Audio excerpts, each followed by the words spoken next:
Hello बच्चों, स्वागत है आप सभी को हमारे यूट्यूब चैनल पे। बिहार विद्यालय परीक्षा समिति के द्वारा आज पॉलिटिकल साइंस का जुलाई माह का मासिक परीक्षा होगा, ठीक है, जिसका ओरिजिनल प्रश्न पत्र आ गया है हमारे पास। आज हम इस वीडियो में ओरिजिनल प्रश्न पत्र का आंसर की देखेंगे, इसलिए आप सभी इस वीडियो को शुरू से अंत तक देख लीजिए। साथ में ये भी चर्चा करेंगे कैसे आंसर की आप सभी और प्रश्न पत्र के साथ डाउनलोड कर सकते हैं, इसलिए वीडियो को शुरू से अंत तक देखना, ठीक है। यहाँ पर देखिए, पहला नंबर प्रश्न पूछा हुआ है, भारत के संविधान में मौलिक अधिकारों का उल्लेख किस भाग में किया गया।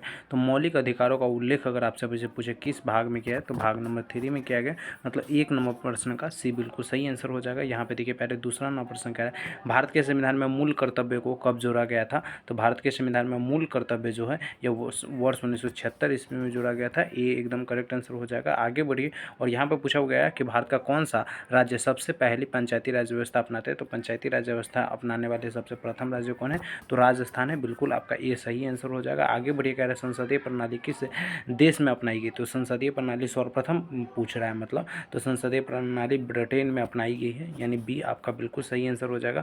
5 नंबर प्रश्न देखिए, कह रहा है संसद में धन विधेयक किसके द्वारा प्रस्तुत किया जाता है। तो संसद में धन विधेयक जो है यह वित्त मंत्री के द्वारा प्रस्तुत किया जाता है। आपका सी बिल्कुल सही आंसर हो जाएगा। यहाँ पे 6 नंबर प्रश्न देखिए, कह रहा है राष्ट्रीय आपातकाल के दौरान मौलिक अधिकारों का निलंबित किया जा सकता है सिवाय किस अधिकारी का। मतलब राष्ट्रीय अगर आपातकाल लागू करना है तो आपके सारे मौलिक अधिकार को छीन सकता है, केवल एक मौलिक अधिकार को नहीं छीन सकता। वो क्या है, तो जीवन का अधिकार, मतलब जीवन जीने का अधिकार नहीं छीन सकता, मतलब आपको मार नहीं सकता है, ठीक है। बाकी आपके सारे अधिकारों को छीन सकता है आपातकाल के समय में भारत सरकार। यहाँ पे देखिए, कह रहा है भारत के राष्ट्रपति का कार्यकाल कितने वर्षों का होता है। तो भारत के राष्ट्रपति का कार्यकाल जो होता है ये 5 वर्षों का होता है। बिल्कुल आपका 20 सही आंसर हो जाएगा। आगे बढ़िए, और यहाँ पे देखिए प्रश्न कह रहा है लोकसभा में स्पीकर को कैसे हटाया जा सकता है। तो लोकसभा में स्पीकर को हटाने के लिए संसदीय बहुमत के द्वारा, मतलब जितने भी 543 सांसद चुनकर संसद में जाते हैं, अगर वह मतलब बहुमत कम दे देंगे, मतलब बहुमत चाहिए क्या कहते हैं 273 कम से कम बहुमत चाहिए। अगर 273 से कम हो जाता है तो स्पीकर के पद से वो खुद ब खुद हट जाएगा। तो इसलिए यहाँ पे आपका सी बिल्कुल सही आंसर है। यहाँ पे देखिए प्रश्न कह रहा है भारत में योजना आयोग की स्थापना कब हुई। तो योजना आयोग की स्थापना वर्ष 1950 ईस्वी में, इसी का नाम बदलकर नीति आयोग रखा गया साल 2015 ईस्वी में। प्रश्न पूछता है, ठीक है। आगे देखिए, कह रहा है राष्ट्रीय मानवाधिकार आयोग का अध्यक्ष कौन होता है। तो राष्ट्रीय मानवाधिकार आयोग का अध्यक्ष जो होता है यह सर्वोच्च न्यायालय के पूर्व मुख्य न्यायाधीश होता है। मतलब 10 का आपका सी बिल्कुल सही आंसर है। आगे बढ़िए, 11 नंबर प्रश्न के कह रहा है कि भारतीय संसद के दोनों सदनों की संयुक्त बैठक कौन बुला सकता है। तो दोनों सदनों की संयुक्त बैठक जो है यह कौन बुला सकता है, तो राष्ट्रपति बुला सकता है। मतलब 11 नंबर प्रश्न का भी बिल्कुल सही आंसर हो जाएगा। संविधान के किस अनुच्छेद में शिक्षा का अधिकार निहित किया गया, मतलब वर्णित किया गया। तो 12 नंबर प्रश्न का बिल्कुल करेक्ट अनुच्छेद 21A में किया गया। तो बिल्कुल आपका करेक्ट आंसर ए हो जाएगा, बी हो जाएगा, सॉरी। भारतीय संविधान में राज्यों को किस सूची के अंतर्गत विधायी शक्ति प्रदान की गई है। तो ये राज्यों को, तो ये संघ सूची, केंद्र सरकार राज्य सूची के अंतर्गत, ठीक है। तो आपके यहाँ पे मतलब 13 नंबर प्रश्न का बी बिल्कुल सही आंसर, और समवर्ती सूची में दोनों शामिल होता है। आगे बढ़िए, 14 नंबर प्रश्न पूछा गया कि भारत में नीति आयोग का मुख्य उद्देश्य क्या होता है। तो नीति आयोग का जो मुख्य उद्देश्य होता है ये सारे उद्देश्य मुख्य उद्देश्य के अंतर्गत ही आते हैं, ठीक है।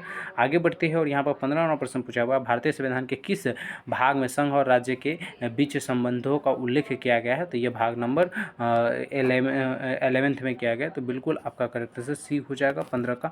आगे बढ़ते हैं, और यहाँ पर देखिए प्रश्न आप सभी से पूछा गया है कि भारतीय संविधान के किस अनुच्छेद में आपातकाल की घोषणा का प्रावधान है। तो आपातकाल की घोषणा का जो प्रावधान है यह अनुच्छेद नंबर 352 में, ठीक है। तो बिल्कुल आपका ए सही आंसर हो जाएगा। यहाँ पे 17 नंबर प्रश्न पूछा गया कि भारतीय गणराज्य के पहले राष्ट्रपति कौन थे। तो भारतीय गणराज्य के पहले राष्ट्रपति पूछे डॉक्टर राजेंद्र प्रसाद थे, ठीक है, जो कहाँ के रहने वाले थे, बिहार के रहने वाले थे। आगे बढ़िए, और यहाँ पे देखिए प्रश्न कह रहा है भारत में किस वर्ष पंचायती राज व्यवस्था संवैधानिक मान्यता दी गई। तो भारत में किस वर्ष पंचायती राज व्यवस्था को संवैधानिक, मतलब संविधान के द्वारा मान्यता दिया गया। तो यह वर्ष 1992 ईस्वी में दिया गया। बिल्कुल आपका 18 का बी सही आंसर हो जाएगा। आगे बढ़ते हैं प्यारे, और यहाँ पे देखिए 19 नंबर प्रश्न कह रहा है राज्यसभा का अस्थायी सदस्य कौन होता है।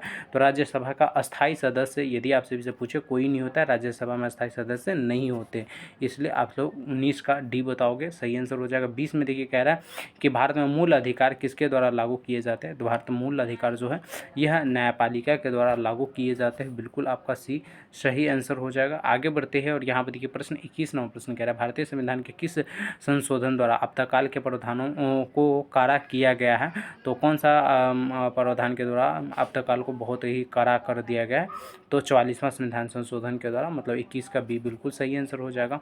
आगे बढ़िए 22 नंबर प्रश्न देखिए कह रहा है भारत का कौन सा अंग लोक अदालत के रूप में जाना जाता है, तो लोक अदालत ग्रामीण न्यायालय को जाना जाता है। बिल्कुल आपका डी सही आंसर हो जाएगा। 23 नंबर प्रश्न देखिए कह रहा है भारत का नियंत्रक और महालेखा परीक्षक किसे रिपोर्ट करता है, तो 23 नंबर प्रश्न का करेक्ट आंसर आपका बी हो जाएगा, संसद को रिपोर्ट करता है। ठीक है, आगे बढ़ते हैं और यहाँ पर देखिए 24 नंबर प्रश्न पूछा हुआ है कि भारत के प्रधानमंत्री का चुनाव कौन करता है, तो भारत के प्रधानमंत्री का चुनाव लोकसभा सदस्य के द्वारा किया जाता है। बिल्कुल आपका भी सही आंसर हो जाएगा। यहाँ पे 25 नंबर प्रश्न देखिएगा भारत का संघीय ढांचा किस देश से प्रेरित है, तो भारत का संघीय ढांचा जो है ये कनाडा से प्रेरित है। आपका सी बिल्कुल सही आंसर हो जाएगा।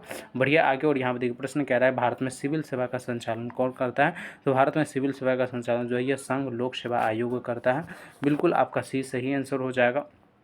भारत में संविधान सभा की पहली बैठक कब हुई थी, तो भारत में संविधान सभा की पहली बैठक जो है यह वर्ष 1946 ईस्वी में हुआ था। बिल्कुल ये आपका सही आंसर है। आगे बढ़िए प्यारे और ये देखिए प्रश्न पूछा हुआ है भारतीय संविधान के किस अनुच्छेद में स्वतंत्रता का अधिकार है, तो स्वतंत्रता का अधिकार जो है यह अनुच्छेद नंबर 19 में है, यानी आपका बी बिल्कुल सही आंसर हो जाएगा। आगे बढ़ते हैं तो यहाँ पर देखिए प्रश्न पूछा हुआ है भारत के संविधान में धर्मनिरपेक्षता शब्द किस संशोधन द्वारा जोड़ा गया है, तो 42वां संविधान संशोधन के द्वारा जोड़ा गया है।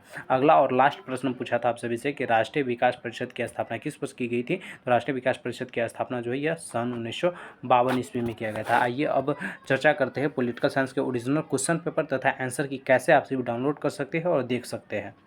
तो पॉलिटिकल साइंस के ओरिजिनल क्वेश्चन पेपर तथा आंसर की देखने के लिए पहले आप सबको गूगल के किसी भी क्रोम ब्राउज़र को खोल लेना है और सिंपल से यहाँ पे सर्च करना है चैनल के नेम को BSEBCAREER।